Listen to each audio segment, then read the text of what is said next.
नमस्कार, मैं रवि राय ज्योतिष सरोवर में आप सभी का हार्दिक स्वागत करता हूँ। प्रिय दर्शकों, आज हम चर्चा करने वाले हैं देवगुरु बृहस्पति के राशि परिवर्तन पर। 6 अप्रैल को देवगुरु बृहस्पति कुंभ राशि में प्रवेश कर रहे हैं। हालांकि कुछ पंचांग के अनुसार 5 अप्रैल को मध्यरात्रि में कर रहे हैं, उदय तिथि हम ले रहे हैं 6 अप्रैल। और यह देवगुरु बृहस्पति 14 सितंबर तक कुंभ राशि पर ही रहेंगे।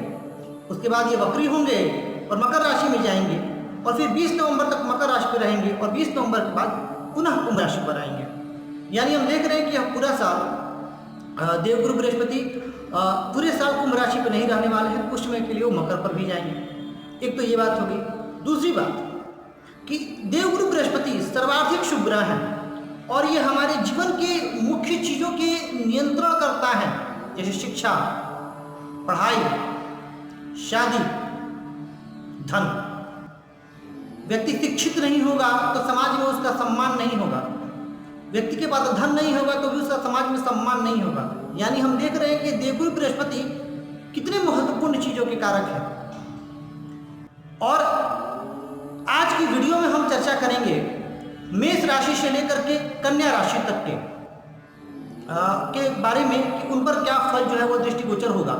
इसके अगले वीडियो में हम चर्चा करेंगे तुला राशि से मीन राशि तक। देखिए, यह जो गोचर का फल होता है यह पूर्ण रूप से तब ज्यादा घटित होता है जब आपकी जन्म कुंडली में आपके महादशाओं का भी सहयोग मिल रहा हो। अब जैसे हम एक उदाहरण के लिए समझ लेते हैं कि गोचर से यह दिख रहा है कि अब आपका समय अच्छा आ गया, लेकिन आपकी महादशाएं उसके अनुकूल नहीं चल रही हैं, तो भी आपको श्रेष्ठ लाभ नहीं मिल पाएगा। तो एक सामान्य सा फलादेश है, अंतर्दशा और महादशा को भी देखना परम आवश्यक है। चलते हैं मेष राशि। मेष राशि के लिए अच्छी खबर है, good news for Aries people. देखिए, मेष राशि का यह जो गुरु का गोचर होगा वह किस भाव में होगा, गुरु कहाँ जाएंगे, तो गुरु उनके एकादश भाव में जाएंगे। और एकादश भाव कौन सा स्थान होता है, तो एकादश भाव होता है लाभ स्थान। लाभ की संभावना दिख रही है, खुश होने का कारण है मेष राशि वालों के लिए। दूसरी बात, गुरु की जो पंचम दृष्टि होगी वो कहाँ जाएगी, वो तृतीय स्थान पर जाएगी। गुरु तृतीय स्थान पर जाएगी पंचम दृष्टि।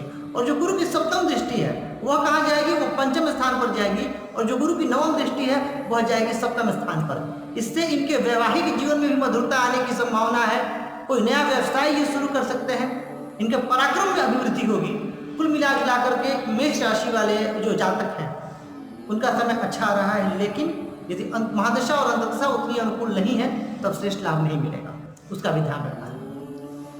अच्छा, बने रहिएगा आप लोग शुरू से अंत तक। अंतिम में मैं उपाय भी बताऊंगा कि किस राशि वालों को क्या उपाय करना है और लाभ को बढ़ाने के लिए। आगे चलते हैं वृषभ राशि। वृषभ राशि के लिए देवगुरु बृहस्पति का संचरण दशम भाव में हो रहा है। अब दशम भाव कौन सा भाव होता है, तो दशम भाव होता है कर्म भाव। अब कर्म भाव में नौकरी का भाव होता है, तो नौकरी में पदोन्नति की संभावना दिख रही है। इनकी पंचम दृष्टि जा रही है धन स्थान पर, धन आगमन के भी मार्ग जो है खुलते दिख रहे हैं। इनकी सप्तम दृष्टि जा रही है चतुर्थ स्थान पर। चतुर्थ स्थान होता है भूमि, भवन, वाहन, माता का। इन सारी चीजों में भी सुख दिख रहा है। माता का सुख दिख रहा है, वाहन का सुख दिख रहा है, भूमि, भवन इत्यादि का सुख दिख रहा है, जनता में लोकप्रियता दिख रही है। और इनकी जो ये नवम दृष्टि है वह जा रही है रिपु स्थान पर। रिपु स्थान यानी छठा स्थान। छठा स्थान रोग, ऋण और शत्रु का।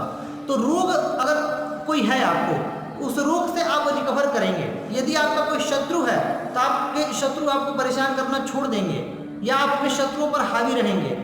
लेकिन एक चीज़ है, ये चीज़ जो है प्रैक्टिकली मैंने नोटिस की है, यदि दशम भाव में गुरु का संचरण होता है तो जो काम का बोझ है वो थोड़ा सा बढ़ जाता है। इसका आप लोगों को ध्यान रखना है। आगे बढ़ते हैं मिथुन राशि। मिथुन राशि के लिए जो गुरु का गोचर है वह नवम भाव में हो रहा है। और नवम भाव भाग्य भाव है।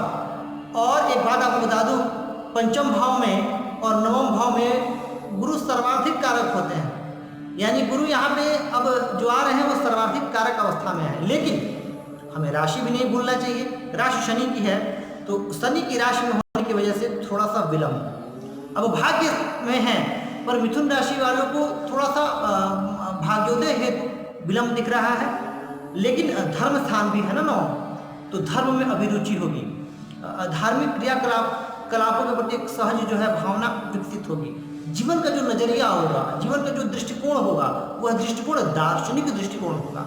यह चीज इंपॉर्टेंट है। पंचम दृष्टि कहाँ जा रही है? लग्न पर। लग्न यानी आपका स्वास्थ्य, लग्न यानी आपका मस्तिष्क। अब देवगुरु बृहस्पति आपके लग्न को ही देख रहे हैं, स्वास्थ्य अच्छा कर देंगे, मस्तिष्क में अच्छे विचार आएंगे, मस्तिष्क में सकारात्मक विचार आएंगे, जीवन के प्रति एक सकारात्मकता बढ़ेगी। आगे बढ़ते हैं। जो सप्तम दृष्टि है वह आएगी तृतीय स्थान पर। अब सप्तम दृष्टि तृतीय स्थान पर आने की वजह से पराक्रम बढ़ेगा, भाई बहनों का सुख बढ़ेगा, भाई बहनों से यदि पूर्व में कोई मतभेद चल रहे थे तो वो दूर होने की संभावना है। नवम दृष्टि आएगी पंचम पर, बुद्धि अच्छी होगी, संतान प्राप्ति के भी योग बन रहे हैं, लेकिन यहाँ मैं कहूँगा जन्म कुंडली में महादशा अंतर्दशा देखना भी आवश्यक है। दयालुता होगी, आपके अंदर दयालुता की भावना विकसित होगी, साथ ही आपके समाज में मान सम्मान प्रतिष्ठा में अभिवृद्धि होगी। तो कुल मिला जुला करके मिथुन राशि के लिए भी यह अत्यंत श्रेष्ठ समय है। परंतु भूलिएगा मत प्रिय दर्शकों, महादशा और अंतर्दशा को। आगे बढ़ते हैं। कर्क राशि। कर्क राशि के लिए यह जो गुरु का गोचर है, गुरु का जो संचरण है, वह किस भाव में आ रहा है? अष्टम भाव में आ रहा है। अब अष्टम भाव किस चीज को डिनोट करता है, किस चीज को इंगित करता है? अष्टम भाव इंगित करता है अचानकता को। अष्टम भाव है आयु का भाव, अष्टम भाव है मृत्यु का भाव, अष्टम भाव से गुण विद्याओं को जाना जाता है, गुण रहस्यों को जाना जाता है। अब अष्टम भाव में आने की वजह से कर्क राशि वालों के जीवन में थोड़ा सा भाग्य में उतार चढ़ाव बना रहे। हालांकि परेशान मत होइएगा, उपाय पे हम आएंगे। साथ ही साथ जो गुरु की पंचम दृष्टि है वह कहाँ जा रही है? द्वादश स्थान में जा रही है। अब पंचम द्वादश स्थान कौन सा स्थान होता है? द्वादश स्थान होता है व्यय का स्थान, द्वादश स्थान होता है खर्च का स्थान। तो इस वजह से जीवन में ना खर्च की अधिकता रहेगी, यह भी आपको थोड़ा सा ध्यान रखना है। लेकिन ये व्यय गुरु की जो दृष्टि जाती है, गुरु व्यय कराते हैं, वो शुभ कार्यों में व्यय कराते हैं, ये आप हमेशा ध्यान रखेंगे। साथ ही साथ जो गुरु की नवम दृष्टि है वह कहाँ जा रही है? चतुर्थ स्थान पर जा रही है। तो चतुर्थ स्थान पर जाने की वजह से एक राहत आपके लिए ये है कि आपके सुख में थोड़ी वृद्धि हो सकती है, माता का आपको प्यार मिल सकता है, जनता से सहयोग मिल सकता है, किसी शिक्षा प्राप्ति के योग बनेंगे। लेकिन अष्टम में होने की वजह से ना हर काम में थोड़ा विलंब होगा। सप्तम भाव कुटुंब स्थान पर जा रहा है, तो कुटुंब का सुख भी आपको मिलेगा। तो कुल मिला जुला करके कर्क राशि वालों के लिए स्थिति अच्छी है। यदि यहाँ पर यह देखना होगा कि जन्म कुंडली में गुरु की स्थिति क्या है। जन्म कुंडली में यदि गुरु शुभ अवस्था में हुए तब तो कोई ज़्यादा परेशानी की बात नहीं है, लेकिन अगर शुभ अवस्था में नहीं हुए तब परेशानी आएगी। अब आ जाते हैं सिंह राशि। अब देखिए सिंह राशि के लिए यह जो गुरु का गोचर है यह कहाँ आ रहा है? गुरु विराजमान हो रहे हैं कुंभ राशि पर, सप्तम भाव सिंह राशि वालों के लिए। अब सप्तम भाव में जब देवगुरु जा रहे हैं तो जाहिर सी बात है कि सप्तम भाव किस चीज़ को दर्शाता है? तो सप्तम भाव दर्शाता है वैवाहिक सुख को, सप्तम भाव दर्शाता है साझेदारी को, पार्टनरशिप को।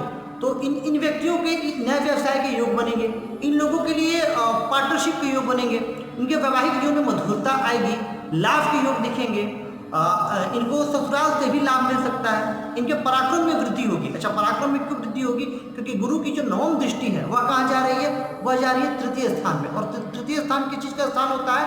तृतीय स्थान होता है पराक्रम का स्थान। तो पराक्रम में अभिवृद्धि तय है। पंचम दृष्टि लाभ भाव पर जा रही है तो लाभ मिलेगा ही, और सप्तम दृष्टि तो लग्न पर जा रही है। मैंने कहा था कि अगर लग्न पर जाए दृष्टि तो लग्न क्या होता है? लग्न हमारा मस्तिष्क होता है, लग्न हमारा स्वास्थ्य होता है। तो लग्न पर दृष्टि जाने की वजह से ऐसे देवगुरु बहुत अच्छा फल देंगे। यहाँ संतान प्राप्ति के भी योग बन रहे हैं, मन में सकारात्मक विचार है। तो ये कुछ बहुत अच्छी चीज़ें जो है वो दृष्टिगोचर हो रही है किसके लिए? सिंह राशि वाले व्यक्तियों के लिए। आगे चलते हैं कन्या राशि। कन्या राशि के लिए यह जो गोचर है देवगुरु बृहस्पति का, वह कहाँ जा रहा है? वह जा रहा है षष्ठम स्थान में, छठे भाव। छठा भाव किस चीज़ को दर्शाता है? छठा भाव दर्शाता है रोग को, छठा भाव दर्शाता है शत्रु को, छठा भाव दर्शाता है कर्ज। अब देखिए देवगुरु वहाँ जा रहे हैं, पर देवगुरु अपनी बहुत ही अच्छी राशि में नहीं, कुंभ हालांकि शनि की राशि है तो विलंब। अब आपके सुख में कमी आएगी, अब मानसिक परेशानी बढ़ेगी, आपको शत्रुओं से बचना है, आपको किसी से उलझना नहीं है, ये आप ध्यान रखिएगा, ज़्यादा उलझेंगे नहीं आप किसी से। लेकिन कुछ अच्छी चीज़ें भी हैं आपके साथ, जैसे कहा जाता है ना कि देवगुरु बृहस्पति जहाँ बैठते हैं उससे ज़्यादा शुभ फल वहाँ मिलते हैं जहाँ उनकी दृष्टि जाती है। यानी देवगुरु बृहस्पति की दृष्टि में एक अमृत है और उनकी दृष्टि अत्यंत शुभ फलदायी होती है। तो छठे स्थान में बैठ करके जो उनकी दृष्टि जाएगी, पंचम दृष्टि वह जाएगी दशम स्थान पर। और दशम स्थान कौन सा स्थान होता है? दशम स्थान होता है कार्यस्थल का स्थान, आपके कार्मिक क्षेत्र का स्थान। तो वहाँ पर बैठ करके देवगुरु बृहस्पति आपको अत्यंत शुभ फल देंगे, आपका सम्मान बढ़ेगा, पदोन्नति होने की भी संभावना है। सप्तम दृष्टि जाएगी व्यय स्थान पर, द्वादश स्थान पर। तो द्वादश स्थान पर सप्तम दृष्टि जाने की वजह से आपके खर्चों में अभिवृद्धि होगी, खर्च बढ़ेंगे साथ ही, लेकिन ये खर्च शुभ कार्य में होंगे, धार्मिक कार्य में होंगे, पूजा पाठ में होंगे, इसकी भी संभावना दिख रही है। गुरु की जो नवम दृष्टि जा रही है वो कहाँ जा रही है? नवम दृष्टि जा रही है कुटुंब स्थान पर, धन स्थान पर। अब कुटुंब स्थान पर जाने की वजह से क्या होगा? कुटुंब स्थान पर जाने की वजह से ये होगा कि परेशानी बढ़ेगी। परेशानी क्यों बढ़ेगी इसको समझिए। परेशानी इसलिए बढ़ेगी क्योंकि ये देवगुरु बृहस्पति छठे भाव में बैठ करके दृष्टि डाल रहे हैं कुटुंब स्थान पर, यानी कुटुंब के सुखों में कमी आएगी।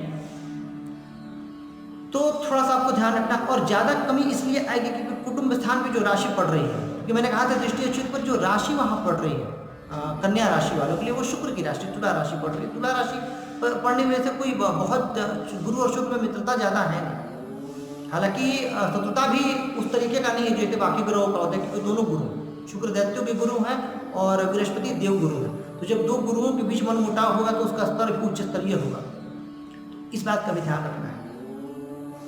यानी कुल मिला जुला करके हम देख रहे हैं कि जो गोचर है कुछ राशियों के लिए शुभ है, कुछ राशियों के लिए मिश्रित फलदायी है।